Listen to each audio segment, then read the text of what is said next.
Mesdames et messieurs, bonjour et bienvenue sur votre chaîne d'information préférée, le Rideau Politique. Ici, notre plus grande préoccupation étant de faire du monde un vaste réseau de connaissances. Vous avez toute l'information à l'échelle continentale, mais aussi mondiale. Alors si vous êtes nouveau sur la chaîne, pensez à vous abonner.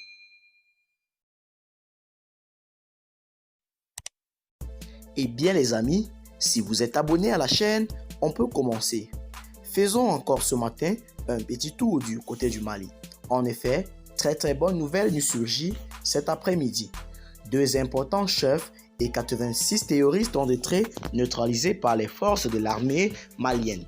En effet, le chef d'état-major, le général des armées, informe l'opinion que les forces armées maliennes FARMA continuent la recherche et la destruction des sanctuaires terroristes dans le cadre du plan Maliko et de l'opération Kélétigui.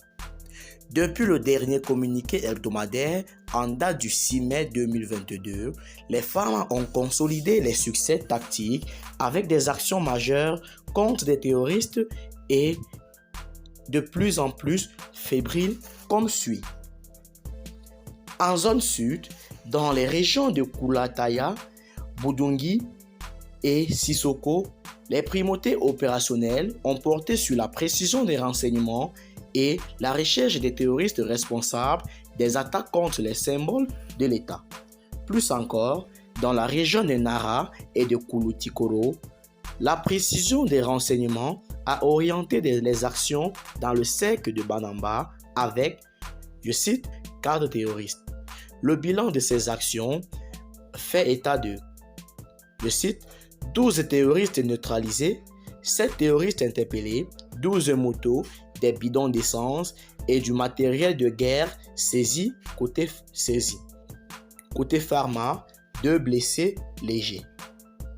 Sur le théâtre de l'Est de l'opération Maliko, les opérations de routine de sécurisation des personnes et leurs biens, et de même que la protection des forces se sont poursuivies avec une attention particulière sur la région de Manéka et la zone de Gossi, dans laquelle la localité des FARMA ont réagi vigoureusement à des tirs de terroristes armés de mitrailleuses PKM et AK-47, suite à des menaces sur les populations civiles.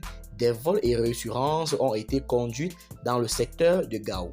L'interpellation du terroriste Hassan dit Abou Mokhtar, impliqué dans plusieurs attaques terroristes, notamment les 3 attaques contre les FARMA à Tessi, de même que l'arrestation des suspects Mohamed Ak Moha et Hadam Ak Haïnaba, en possession du matériel de guerre.